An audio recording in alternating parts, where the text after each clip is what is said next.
ተወዳችሁ ውድ የስፖርት ቻናል ቤተሰቦቻችን የሰዓቱ መረጃ ይዘናል። ስለ ዓለም ዋንጫና ስለ ዝውውር በስፋት የምንገልጽላችሁ አሁን መረጃዎችን ይደርሳሉ። አርሰናል አሁንም በጁሊያን አልቫሬስ ላይ የረጅም ጊዜ ፍላጎት እንዳለው እንደዚሁ ፍላጎቱን አሳይቷል። ምንም እንኳን ባርሴሎና እና ሪያል ማድሪድ ቢፈልጉም አርሰናል ዋና ኢላማ ሆኖ ቀጥሏል ነው የተባለው። እንደሚታወቀው እንግዲህ በጁሊያን አልቫሬስ በርካቶች ፍላጎት እንዳላቸው ይታወቃል። በተለይ እነ ሪያል ማድሪድ እና ሌሎችም ማለት ነው። እና ግን ይህ ተጫዋች አርሰናል ለማስፈረም አሁንም እንቅስቃሴ መጀመሩን እንደዚሁም በጥልቀትም እንደሚፈልገው ጭምር ነው የተገለጸው። የክርስቲያን ሶሊሰን እንቅስቃሴ በቪዲዮ ቻናችን ላይ እንደዚሁ ይመለከቱታል። ሌላው መረጃችን የሚሆነው የአርሰናል ክለብ ብሩጅ ጋር ከክለብ ብሩጅ ጋርም ቃል ስምምነት መድረሱ እንደዚሁ ታውቋል።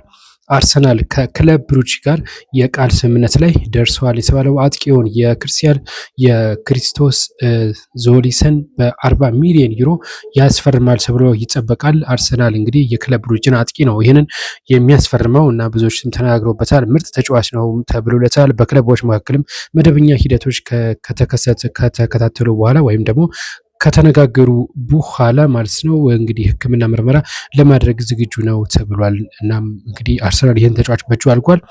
ሌላኛው እንግዲህ ላሚን ያማል ጉዳት አጋጥሞታል ተብሏል። ነገር ግን በልምምድ ላይ ያለ ብዙም የጡንቻ ችግር እንዳጋጠመውና ቀላል እንደሆነ ነገር ግን በዋንጫው ላይ በፍጻሜ ጨዋታው ላይ ግን እንደሚሰለፍም ጭምር መረጃዎች ወጥተዋል። እንደምትመለከቱት ማለት ነው የተወሰነ የህመም ስሜት እንዳለውም ጭምር ነው የተነገረው። በሌላኛው አርሰናል ሮጀርስን ለማስፈረም የሚያደርገውን እንቅስቃሴ እንግሊዝ ከዓለም ዋንጫው ከተሰናበተች በኋላ እንደሚፋጠን ይጠበቃል ተብሏል። እንግዲህ አርሰናል የሮጀርስን ለማስፈረም እንቅስቃሴ ያደርጓል። እንደዚሁም አልቫሬዝን በርካታ ተጫዋቾችን ለማስፈረም ጥረት እያደረገ እንዳለ ታውቋል። ሌላኛው ጉዳያችን የሚሆነው በረፍት ላይ የሚገኙ ተጫዋቾች አሉ። በረፍት ላይ እየተዝናኑ የሚሉ ፓስተር ቲምበር እና ማርሊያን ሳልሞን እና እንደዚሁም ማክስ ዳውማን በእረፍት ጊዜያቸው ላይ እንዴት እንደሚያሳልፉ ተመልክቷቸው እንጆ እያደረጉ ነው ያሉት። የወርቅ ጫማውን አሸናፊነትን በተመለከተ ሜሲ እና ሚባፔ በእኩል ጎል ቢጨርሱ ማን የወርቅ ጫማውን ያነሳል የሚለው የብዙዎች ጥያቄ ነው። በእኩል ጎል የሚጨርሱ ከሆነ ከሁለቱ በብዙ አሲስት ያደረገ ተጫዋች የሚያሸንፍ ይሆናል። በአሲስትም እኩል የሚሆኑ ከሆነ ግን ከሁለቱ ትንሽ ደቂቃዎችን የተጫወተው እንደሚያሸንፍ ጭምር እንደዚሁ ይፋ ተደርጓል። ያው ሚባፔ ከሁን በኋላ የደረጃ ጨዋታ አለው። ሊዮኔል ሜሲም እንደዚሁ የፍጻሜ ጨዋታ እንዳላቸው ይታወቃል። ተጫዋቾቹ የሰላምታ በሚለዋወጡበት ወቅትም ሊዮኔል ሜሲ ቡካዮ ሳካን ሰላም ሲለው ፈገግ ብሎ ነበር የሚል በርካቶች የተናገሩበት ሀሳብ ወጥቷል። እናንተ እንዴት አገኛችሁት? ሊዮኔል ሜሲ በነገራችን ላይ ጭምት ነው፣ እንደዚህ ያለ ፈገግታ አይመቸውም። እንግዲህ ሌላኛው አርሰናል ዋና የንግድ ኦፊሰር ጁሊየት ስሎት ከ4 ዓመታት በኋላ ክለቡ ቆይተዋል። እንግዲህ ልትለቅ ኦልሬዲ መልቀቋ ነው የተነገረው። የፕሪሚየር ሊጉን ዋንጫ ካሸነፈች እና ሪካርድ የሆነ የፋይናንስ እድገት ያስመዘገበችበትን ወቅት ነበር። ይህም እንግዲህ ክለቡ ገቢ ወደ 691 ሚሊዮን ከፍ አድርገዋለች የተባለች ዋና የንግድ ኦፊሰሯ አሁን ግን እንግዲህ ከኃላፊነቷ ለመነሳት እንቅስቃሴ እያደረገች ነው የተባለው።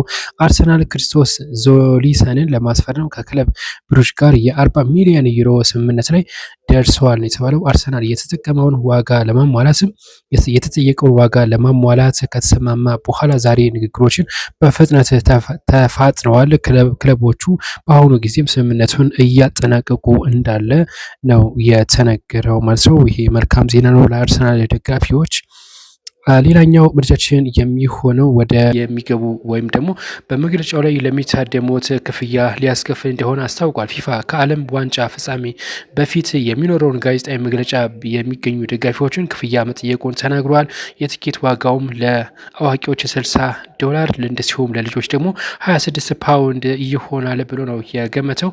በተጨማሪም ከሪዮ ፈርዲናንድ ጋርም እንደዚሁም ፎቶ ለመነሳት 126 ፓውንድ እንደተጠየቀ ዴይሊ ሜል ዘግቧል። ሪዮ ፈርዲናንድ በፊፋ የዓለም ዋንጫ ምድብ ድልድል እንዲመራ ተቀጥሮ እንደነበረ የሚታወስ ነው። የተጋነነ ነው በማለትም ብዙዎች ሀሳባቸውን እየሰጡበት ነው የሚገኘው። ሌላው ህመም ስላለብኝ ያማልን ለመደገፍ ወደ አሜሪካ አላቀናም ሲሉ የላሚና ያማል ወላጅ አባት ሙኒር ናዝራዊ በድንገት የሚጥል ህመም እንደገጠማቸው ተናግሯን። የተባለው የሚጥል በሽታ ስላለብኝ ረጅም በረራ ማድረግ አልችልም ሲሉ እንግዲህ ተናግሯል። በየቀኑ መድኃኒት ወስዳለሁ ሲሉ አክለዋል። አክለውም ደስታና ጭንቀት ተደማምሮ ህመሙ ሊገጥመኝ ይችላል። ከመጓዜ በፊትም በአካባቢ ያሉ ሰዎችን አሳውቂያለሁ ብለዋል።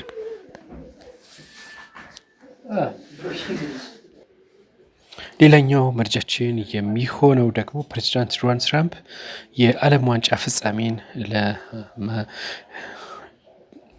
ሌላኛው ፕሬዚዳንት ዶናልድ ትራምፕ በፍጻሜ ጨዋታ ላይ እንደሚገኙ እንደዚሁ አረጋግጧል የተባለው የአሜሪካው ፕሬዚዳንት ዶናልድ ትራምፕ በየትኛውም የዓለም ዋንጫ ጨዋታ ሳይገኙ ቀርተው እንደነበር ይታወቃል። የመክፈቻውንም ጭምር ማስረው እና ፕሬዚዳንት ዶናልድ ትራምፕ እሁድ በሚደረገው ፍጻሜ ጨዋታ ላይ ግን እንግዲህ ተገኝተው ጨዋታው እንደሚታደሙና እንደዚሁም ደግሞ ዋንጫውን ለአሸናፊው እንደሚያስረክቡ ታውቋል። ሊዮኔል ሜሲ አርጀንቲናን እንዲሁም ደግሞ ሮድሪ ስፔንን በአምበልነት እየመሩ ወደ ሜዳ ይገባሉ ተብሎ ይጠበቃል። እናም ከሁለት አንዳቸው ዋንጫ ያስረክባሉ ተብሎ ተጠብቋል። በቀጣይነት የምንመለከተው የስፔንን ንጉስ ፍጻሜ የስፔን የንጉስ ፍጻሜው እንደሚገኝ ታውቋል።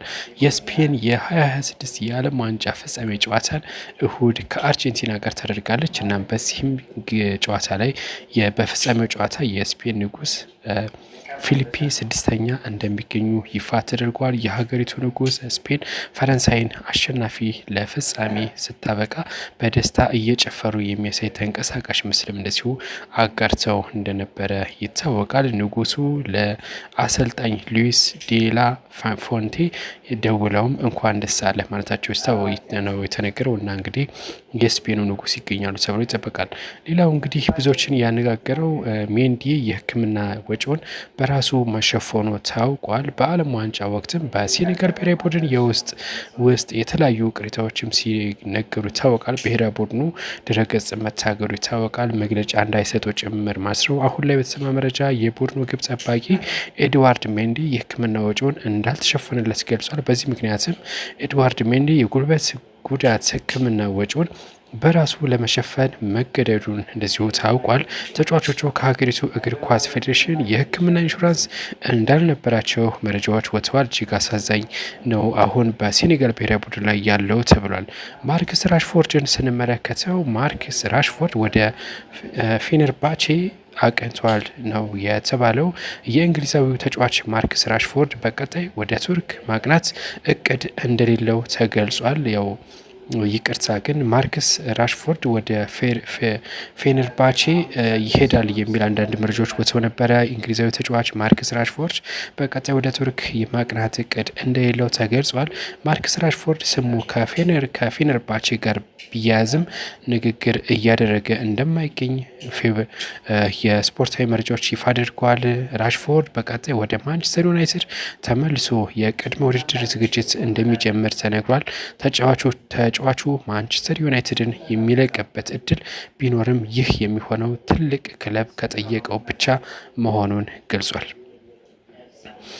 ሌላው እግር ኳስ ሳቁም እንደ ጋሪ ኔቭል ድድብ አልሆንም ሮሜሮ ነው ይህን ያለው። በነገራችን ላይ የአርጀንቲናው ተከላካይ ክርስቲያን ሮሜሮ ጋሪ ኔቫልን የሰጠውን አስተያየት መነሻ እንዲሆናቸው ገልጿል። ጋሪ ኔቭል ከጨዋታው በፊት ሮሜሮ እና ማርቲኔዝን የዓለም ምርጡ እና የከፋው ተከላካይ ጥምረት ሲል ገልጿቸው ነበር።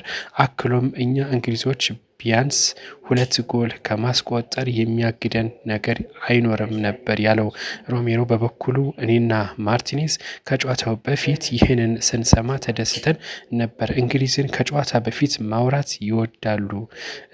እንግዲህ እንግሊዞችን የተቸው ከሌሎች ተጫዋቾችም አንጻር እኔና ማርቲኔዝ ትንሽ በንዴት ነበር የተጫወት ነው ምክንያቱም ባወሩት ነገር ነው ሲል ገልጿል። እግር ኳስ ሳቁም እንደ ጋሪ ኔቭል ደደብ አልሆነም፣ ተጫዋቾችን አልተችም ሲል እንደዚሁ ሀሳቡን ሰጥቷል። ያው ብዙዎች ተናገሩበት ጉዳይ ነው። ይህም በነገራችን ላይ መልካም ቆይታ